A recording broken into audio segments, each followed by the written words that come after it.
Well, howdy there, Internet people. It's Bo again. So I guess we need to talk about when is the appropriate time to call the police because there is some confusion. Here's the thing, and this is what everybody needs to remember. There is no law so insignificant, so trivial, so stupid that a cop will not put a bullet in somebody over. Every law is backed up by penalty of death.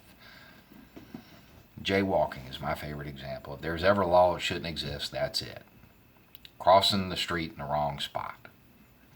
Okay, so you cross the street in the wrong spot, cop writes you a ticket. You don't go to the court date because you're not going to pay a fine for crossing the street. What happens?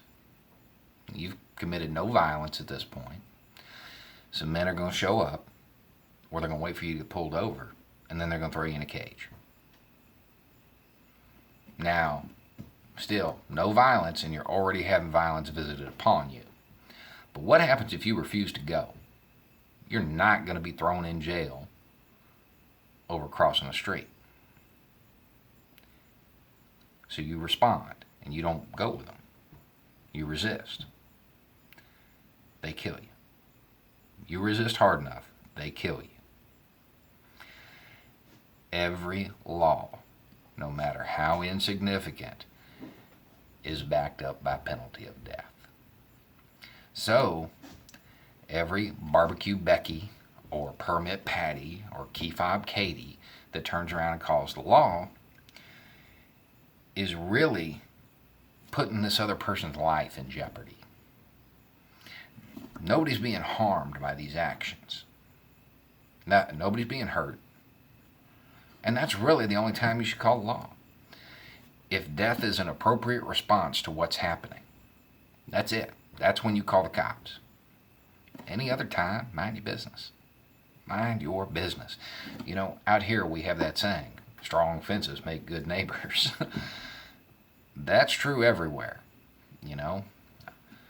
If nobody's being harmed, it's not really a crime.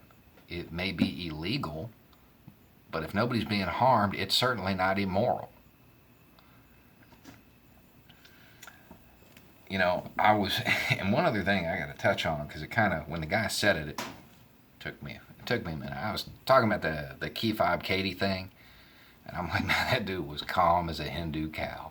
I mean, I do not have the level of patience that is needed to deal with that level of stupidity for that length of time. I couldn't have done it. I mean, I know my limitations, and that was far beyond it. And the guy said, well, that's because you're white. What? I'm like, I didn't understand. And he asked, he's like, what do you think is going to happen if a black guy gets loud and starts screaming at a white lady? Whoa. Yeah, somebody's going to call the cops. Then what's going to happen? Somebody who was on his way home, minding his own business, first he gets harassed, and then he's got the cops showing up. He might get angry.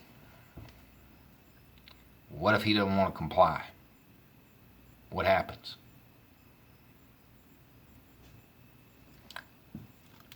Don't call the law unless death is an appropriate response, because it's a very real possibility every time you dial 911. Anyway, it's just a thought. Y'all have a good night.